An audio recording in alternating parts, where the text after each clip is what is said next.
Tu m'entends?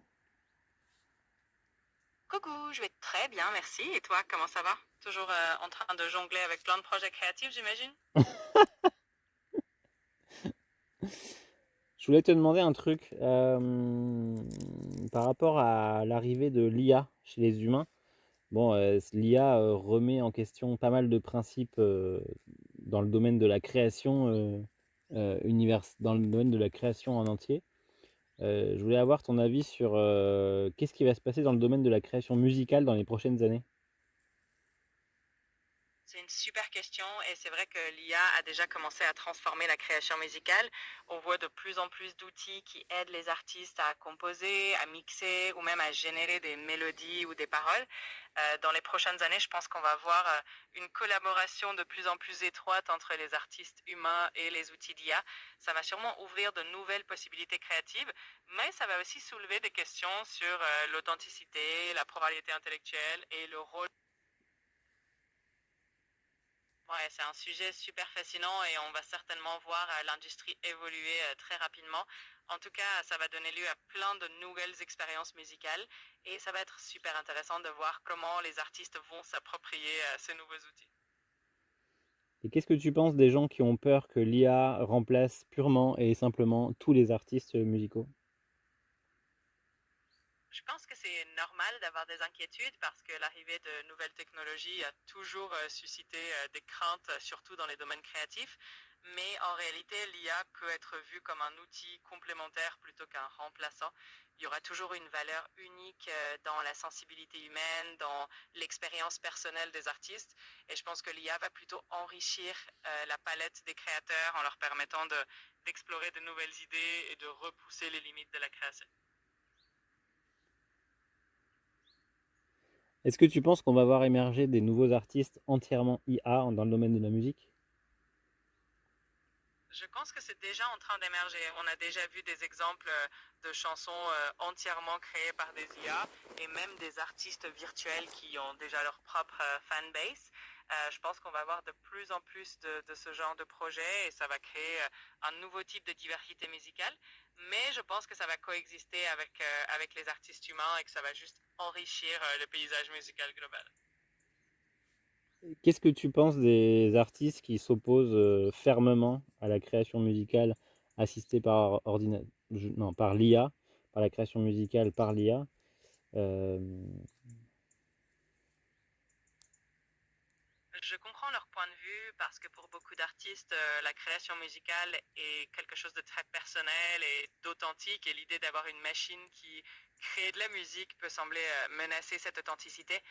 C'est un peu comme n'importe quelle révolution technologique, il y a toujours des réticences au début, mais au final, je pense que chacun peut trouver sa place et que les deux approches peuvent coexister et même s'enrichir mutuellement.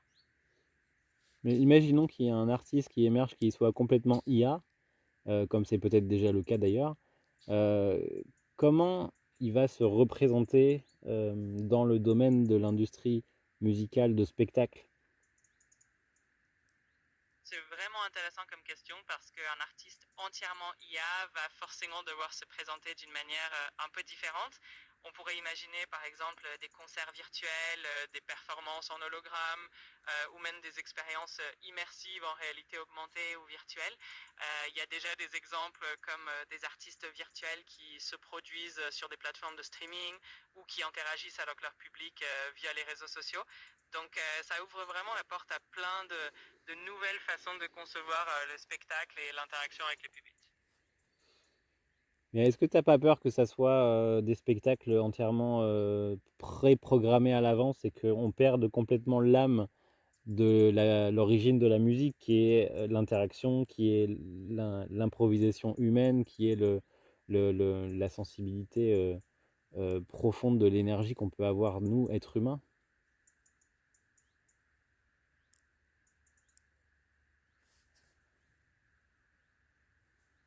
C'est une crainte qui est tout à fait compréhensible parce que l'un des aspects les plus beaux de la musique, c'est justement cette spontanéité, cette connexion humaine et cette énergie unique qu'on ressent en live. Mais je pense que même avec des performances programmées ou virtuelles, il y aura toujours de la place pour des artistes humains qui apportent cette touche authentique. En fait, l'IA peut même inspirer de nouvelles formes d'improvisation et de collaboration. Donc, je pense qu'on peut trouver un équilibre entre ces deux mondes. J'ai l'impression que pour toi, ton avis, c'est qu'il faut trouver un équilibre entre collaboration et que l'IA devient comme des outils comme Pro Tools, comme non pas Pro Tools, je sais plus, comme GarageBand à l'époque ou j'en sais rien, ça devienne un outil et que il faut pas avoir peur de l'utiliser et que de toute façon l'IA ne remplacera jamais un être humain en termes de sensibilité musicale. Oui, c'est tout ce que je pense. Je pense vraiment que l'IA, c'est un outil comme un autre qui peut enrichir le processus créatif, un peu comme les logiciels de MAO l'ont fait à leur époque.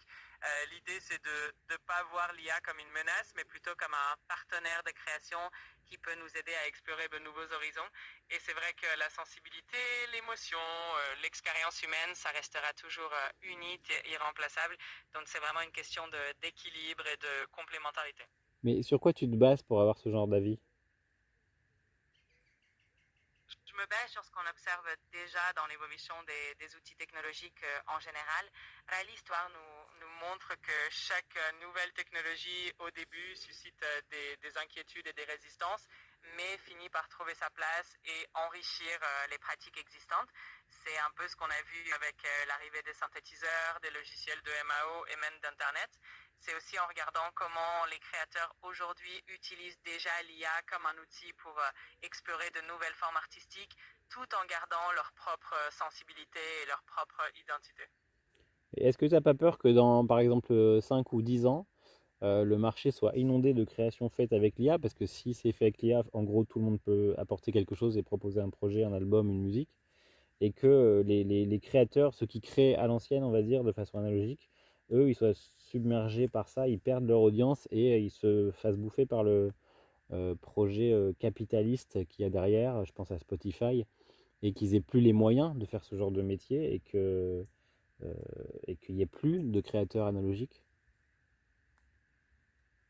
C'est vrai que c'est un aspect qui peut être inquiétant parce que l'accessibilité de l'IA peut effectivement inonder le marché de création et rendre la concurrence encore plus rude pour les artistes qui utilisent des méthodes plus traditionnelles.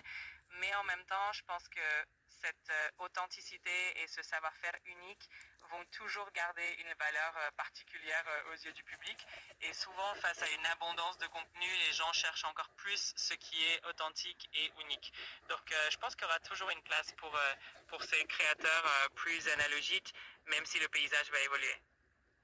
Mais dans la mesure où nous, en tant qu'auditeurs, on a vraiment du mal à comprendre ou à identifier qu'est-ce qui est créé par une IA et qu'est-ce qui est créé par un vrai humain, si on peut encore dire ça, parce que les humains utilisent des outils pour créer des choses. Qu'est-ce qu'il faudrait comme comportement social ou comme aide extérieure ou comme mise en place législative, j'en sais rien, pour favoriser le fait qu'il y ait encore des créateurs musicaux dans l'avenir? C'est une très bonne question. Je pense qu'il pourrait y avoir plusieurs approches. Par exemple, on pourrait imaginer des labels de transparence où les créateurs indiquent clairement l'usage de l'IA dans leurs œuvres, un peu comme un label fait main pour les produits artisanaux. On pourrait aussi imaginer des soutiens financiers ou des subventions dédiées aux créateurs qui travaillent de manière plus traditionnelle, un peu comme on le fait déjà pour certains métiers d'art. Et puis, il y a aussi l'éducation du public, encourager les gens à soutenir les artistes qu'ils aiment, à aller voir des concerts, à acheter directement leurs œuvres. Tout ça peut contribuer à préserver cette diversité, cette richesse créative.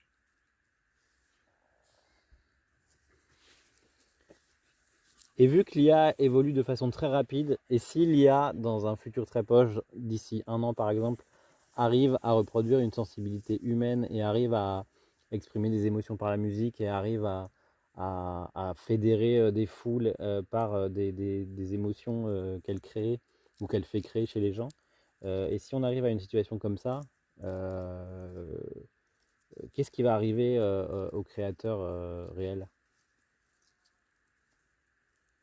C'est vrai que c'est une situation qui peut sembler un peu vertigineuse, mais je pense que même si l'IA parvient à reproduire des émotions de manière très convaincante, il resterait toujours une place pour les créateurs humains.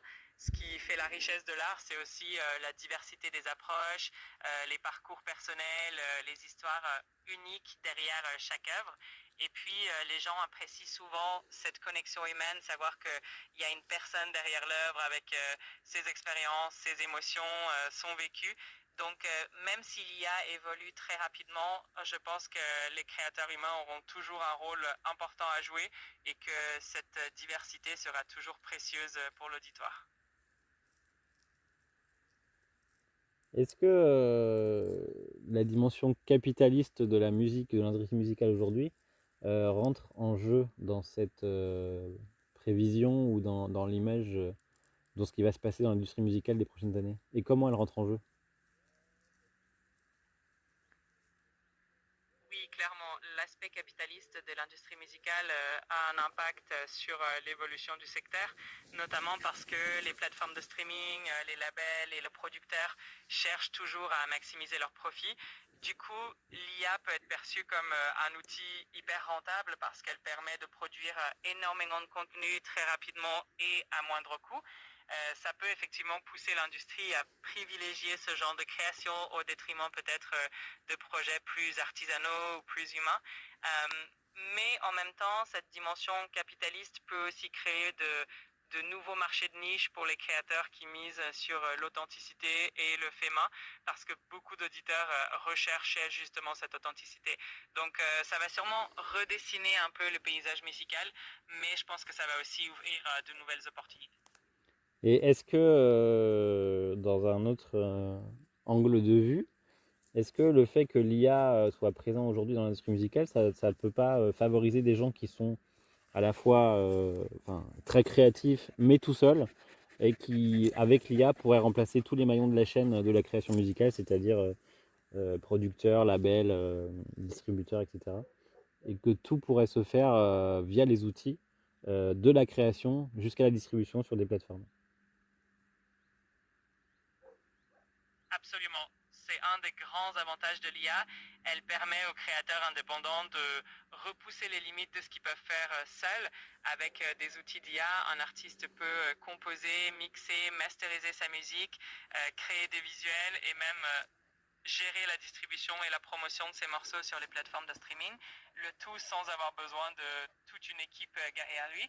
Ça peut vraiment démocratiser la création musicale, donner une voix à des artistes qui n'auraient peut-être pas eu les moyens ou les connexions nécessaires autrement. Donc, en ce sens, l'IA peut vraiment être un super outil d'émancipation créative. Donc au final, l'arrivée de l'IA dans l'industrie musicale, est-ce que c'est entre guillemets plus dangereux pour les créateurs ou plus dangereux pour tous les gens qui sont intermédiaires entre le créateur et l'auditeur, c'est-à-dire les labels, les prods, les distributeurs? C'est une question très intéressante et je pense que l'IA représente un certain défi pour les deux, mais peut-être d'une façon plus directe pour les intermédiaires comme les labels et les distributeurs. Les créateurs, eux, peuvent s'approprier ces nouveaux outils pour enrichir leur processus créatif et gagner en indépendance, alors que les intermédiaires risquent de devoir repenser leur rôle et leur valeur ajoutée dans cette nouvelle réalité.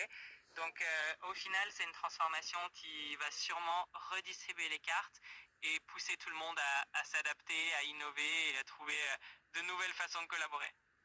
Est-ce qu'au final, cette situation ne remet pas en question la place de l'argent dans l'industrie musicale par rapport aux créateurs musicaux qui font ça pour le plaisir? C'est vrai que cette évolution pousse à réfléchir à l'équilibre entre la dimension financière et la dimension artistique de la musique. L'IA peut permettre à ceux qui créent avant tout par passion de s'exprimer plus facilement. J'ai pas bien compris la dernière réponse. Est-ce que tu peux me refaire exactement la même réponse, s'il te plaît? Bien sûr. En gros, ce que je voulais dire, c'est que l'arrivée de l'IA dans la musique peut en effet amener les créateurs à se concentrer davantage sur le plaisir de créer sans forcément dépendre autant des grosses structures ou des gros budgets. Ça peut redonner une place plus importante à l'authenticité et à la passion dans la création musicale et peut-être diminuer un peu l'importance de l'argent comme mesure principale de la valeur d'une œuvre. Est-ce que tu pourrais répondre à la question pourquoi les humains font de la musique? Il y a plein de raisons qui poussent les humains à faire de la musique. D'abord, c'est un moyen d'expression qui permet de communiquer des émotions, des histoires, des expériences d'une manière universelle, au-delà des mots. La musique a aussi une dimension sociale très forte. Elle rassemble les gens, que ce soit lors de cérémonies, de fêtes ou juste pour le plaisir de partager un moment. Et puis, la musique a un côté très créatif et ludique qui permet d'explorer, d'innover et de se faire plaisir. En gros, c'est un mélange de tout ça. Un besoin d'expression, de lien social et de créativité. Bah, d'accord, mais là tu me parles de besoin d'expression, donc les humains ont besoin de s'exprimer, donc ils peuvent le faire avec leur bouche ou avec leur corps. Tu me parles de lien social, les humains peuvent le faire avec pareil. Et tu me parles de créativité, et la créativité par définition c'est quelque chose qui sort d'un être humain, d'un cerveau. Euh, donc dans tous ces aspects-là, finalement, il n'y a pas de place pour l'IA. Est-ce que tu es en train de me dire que finalement la musique c'est justement la création pure par un humain et que à chaque fois qu'on met de l'IA, c'est plus de la musique? Pas du tout. Je dirais pas que l'IA enlève la dimension musicale à une création. L'IA, finalement, c'est un outil un peu comme un instrument ou un logiciel et c'est l'humain qui l'utilise pour créer. Donc l'intention, l'émotion et la créativité humaine restent au cœur de la musique, même si l'IA intervient. En fait, l'IA peut être vue comme une extension de la créativité humaine, un moyen d'explorer de nouvelles sonorités et de nouvelles façons de créer, tout en gardant cette essence humaine au centre.